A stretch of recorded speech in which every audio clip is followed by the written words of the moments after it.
This is the Soundcheck Podcast. We're online at soundcheck.org. This is Soundcheck. I'm John Schaefer. There are about 2 million deaf people in the United States. One of them is Lydia Denworth's youngest son, Alex. Now, as a journalist, Lydia's investigative instincts kicked in when she found out that her son had progressive hearing loss about 10 years ago. And what she discovered about the social and scientific aspects of deafness is chronicled in a fascinating new book called I Can Hear You Whisper. Today, she joins me here in the Soundcheck studio. Lydia, welcome. Thank you, John.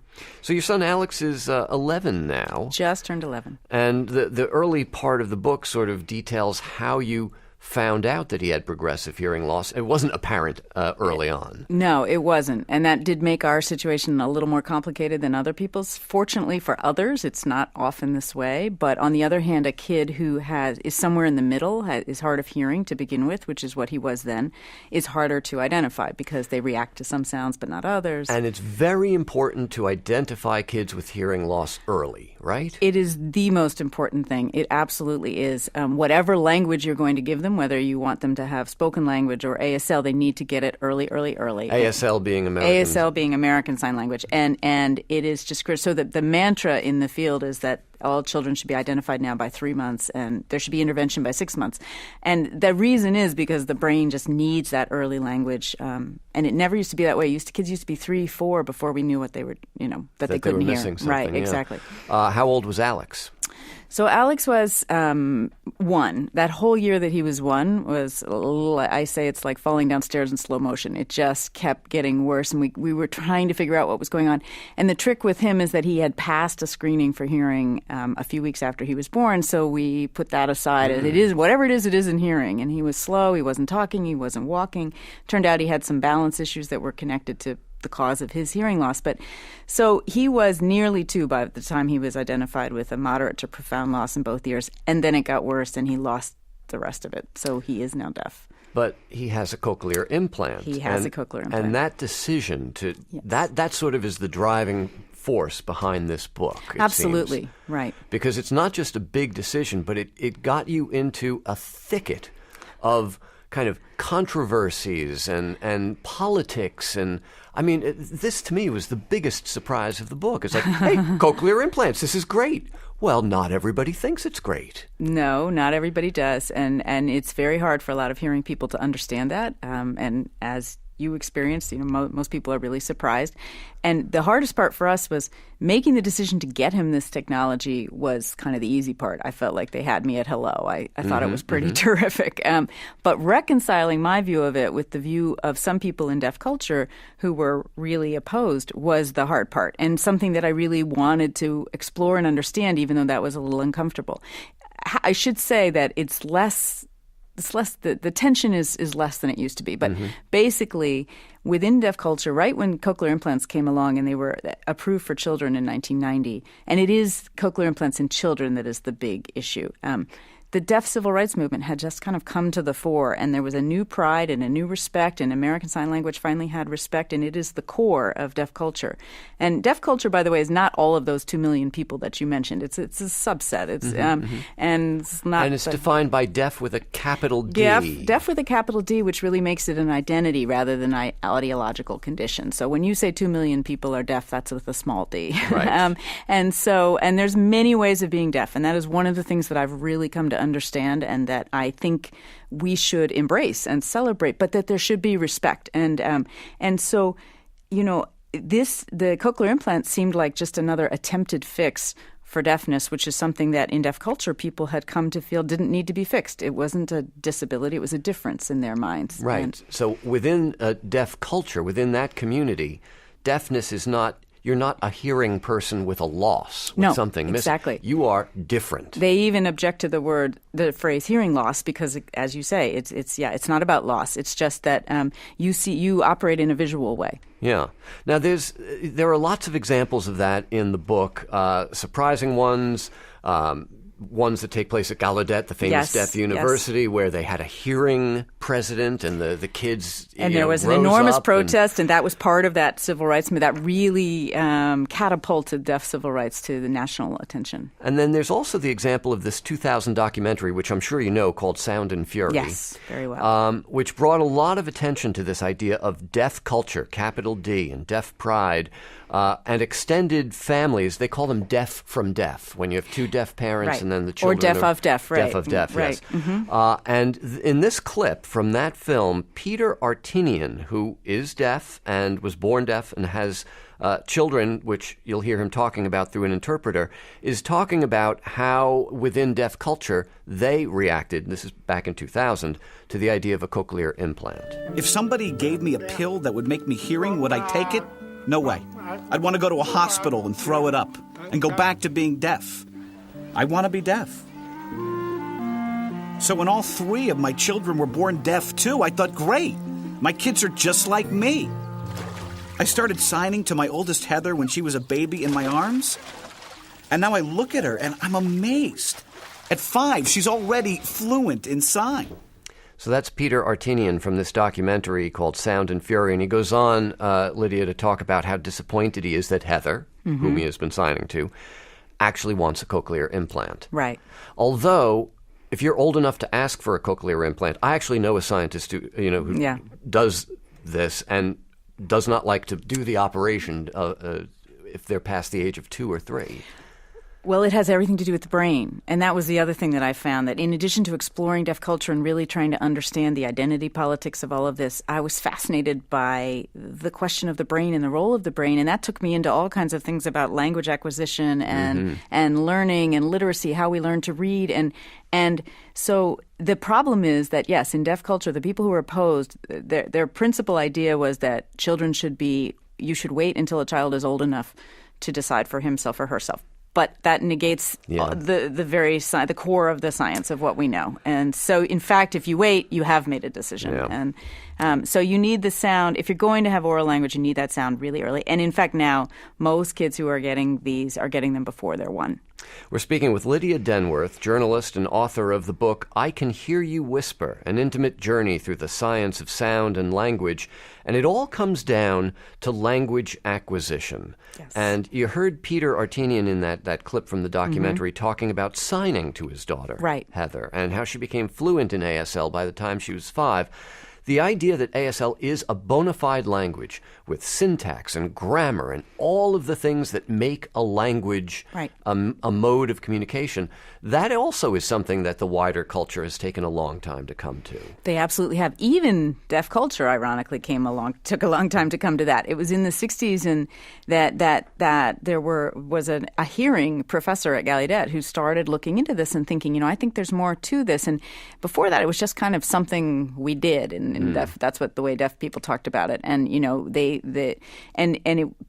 hearing people certainly put down sign language as being crude and gestural and all of this. And we know now that is absolutely not true. So not only does it have all the things you mentioned, syntax and grammar, it has all the necessary pieces of a language, but neurobiologically in the brain, it is laid down just like a spoken language if, like Heather Artinian, you learn it when you're a baby from a parent who is a native user.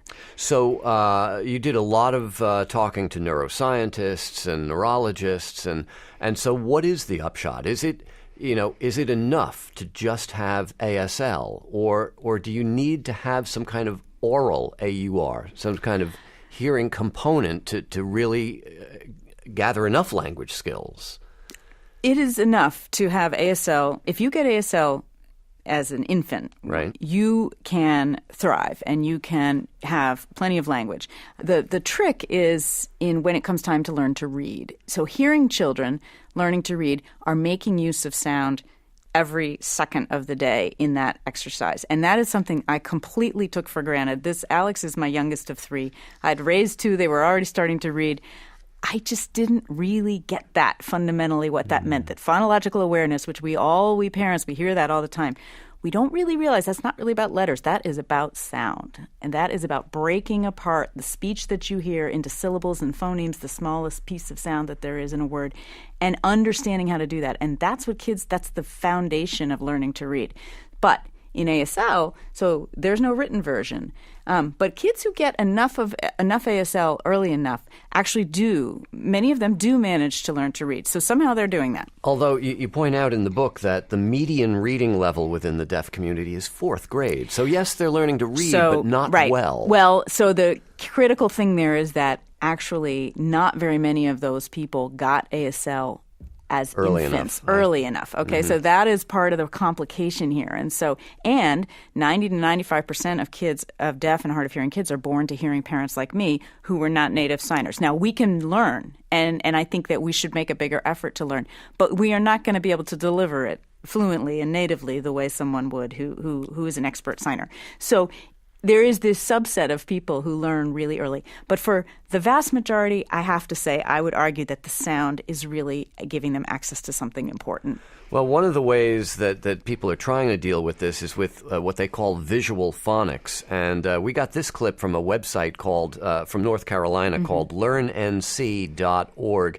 This is educator Kathy Metzer talking about this, this acquisition of the tiny parts of oral speech. Visual phonics is a tool that we use with the reading program that we use to help the deaf student that signs or has no hearing see the sound. It enables the child to see the sounds on your hands. So the child learns that a letter has a sound and a sound has a letter. It gives that deaf student something to attach that sound to.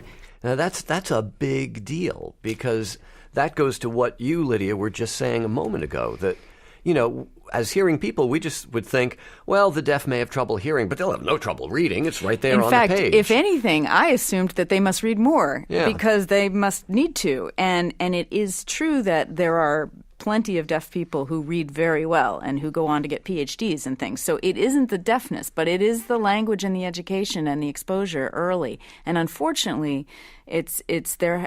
We did a terrible job of educating deaf people for a very long time, and it's not that clear. And this is part of what, for me, I felt like, hey, if I can give my son access to sound and let him have that opportunity, it was just really hard to see why I wouldn't. And now your son did have some vestigial hearing. He had some residual hearing in his left ear for longer than would be normal. So he has a condition where if he gets hit in the head, his hearing can get worse, and it did. And so, as I said before, by the time he was about 2.5, he was profoundly deaf in the right side, and it looked like he was going to lose the rest of that hearing in the left side anytime. So that's what made him a candidate for a cochlear implant. But we did have an unusual advantage then, is that when he first got the implant, he still had more hearing in that left ear. So he had a hearing aid that really did work for him. But the interesting thing is that hearing aids alone were not giving him spoken language. He was progressing, but very glacially. It was still in the bottom of the percentile charts for speech and language. And then the cochlear implant, he just took off. In a year, he went from the 6th and the 8th percentile to the of receptive and expressive, what you understand and what you can say, to the 88th and the 63rd in 12 months. That is unusual progress, I have to say. Okay, not every kid does that. And I think part of why he was able to do that was that other ear. And now, in retrospect, I see that was helping. But alone, it wasn't enough. So he needed that extra boost from the cochlear implant, and I felt like it allowed him to crack the code and say, this is what you're all talking about. The development, the history of the cochlear implant, how it was created is a subject for another time. It's really fascinating. Also part of Lydia Denworth's book called I Can Hear You Whisper. You, Lydia, do have resources that not all parents of deaf children have. Absolutely true. You were able to afford a cochlear implant, insurance. Actually, ironically, John, cochlear implants are more often insured than hearing aids. Really? Hearing aids are harder. You often get just one in your lifetime or something like that through insurance. So that's why the departments of health and cities and state, they are providing a lot of that. But there's a terrible problem there. But still, you're absolutely right. And it's not just the resources to get the cochlear implants, but it's to navigate the system and to figure out how to give your child all the language that he or she needs, and to know that you as a parent have the ability to help. So for parents, who are, for whatever reason, and there could be any number of reasons, you don't have insurance, you're a single parent, you live in a rural, remote area. Right. what do you do? What do you do? Well, so the first thing you do is as we said it right at the very beginning, you try to identify that this is the problem. And then happily, there is a lot more teletherapy being done and things like that exactly for this problem for people further away. There are a lot of organizations in the country who are set up to try to help people. And historically, families have moved across the country, or mothers have taken kids. I mean, it's dramatic and stressful on families, this. But we were fortunate not just to have resources, but to live in New York City where there was a lot right here. But even so, my first coordinator at early intervention, who was lovely, the only assistive device she'd ever worked with were leg braces. And so, they didn't assign you based on the problem that your child had. Well, when he started, to be fair, we didn't know it was hearing. But so anyway, my point is that what the parents should do is there's organizations like A.G. Bell, the National Association for the Deaf, the Hands and Voices is a wonderful parent group that supports any kind of, both as the name would indicate, using oral language or ASL, whatever your choice is. But there's a lot of resources online, and parents need to find it. But what they need to know is that those kids, they need that interaction with their parent in whatever language is possible, and it's just critical that it's early. So we're speaking with Lydia Denworth, the journalist and author of the book I Can Hear You Whisper, An Intimate Journey Through the Science of Sound and Language, paralleling your own journey, Lydia, with your son Alex, who's now 11 and has a cochlear implant. So what does he hear? What do people with a cochlear implant get as audio input? So the irony in this is that in all this research that I've done, which was an enormous amount, the one thing I really can't know is how Alex is hearing the world, right? But I know what people say, and we know it from a lot of adults who lost their hearing as adults, and then they can describe better what they hear. And they tend to say it sounds like Donald Duck, or like somebody reading a ransom note with a disguised voice, or both together. So it's not great.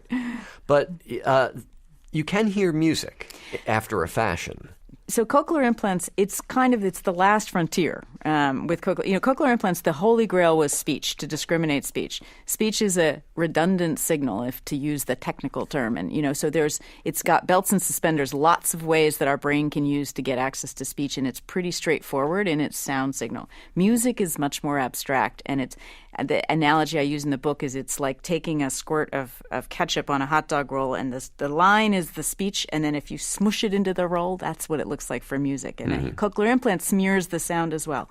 But Alex loves music, and I think that's from that hearing aid ear. Well, there's a company called Sensimetrics, a research company, and they put together this musical demo of what music could sound like to a person with a cochlear implant.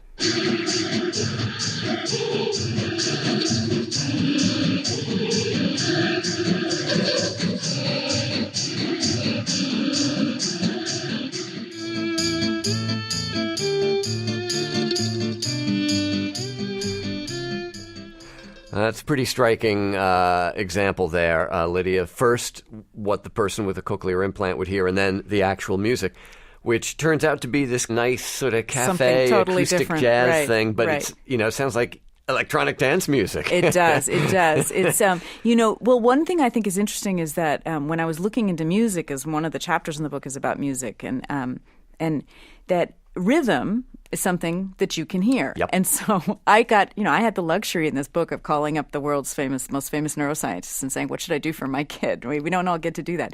And they said, let him play the drums.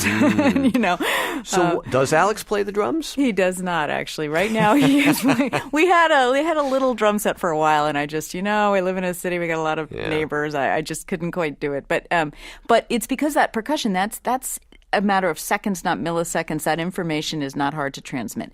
Pitch and timbre, all those things are much harder to hear. And so even the shape of a melody can be really hard. And so one person famously described listening to music through a cochlear implant as like marbles rolling around in the dryer. And so, but what's interesting is this is the area that we're working now, which tells you something, first of all, about how far we've come, that we could be doing this. And they're really there are some people who've lost their hearing, but who were musicians and who both from the training that they had before and then the practice that they're willing to put in with the cochlear implant, seem to be able to do very well in matching pitch and doing a lot of things that we would never have thought people with implants could do. So I think there's hope. And for Alex, what kind of music does he like? He likes everything. He likes rap and hip hop. He's a good Brooklyn boy. He has a hard time, I think, with the lyrics some, but which makes sense. But he loves the beat. He also plays in a jazz band at his school, Berkeley Carroll in Brooklyn. What does he play? He plays the clarinet. And we chose the clarinet because it was a little easier for him to. At our school, instrumental music is required in 5th and 6th grade, and there would have been a time where I would have thought I would try to get him a waiver, and then I thought, you know what?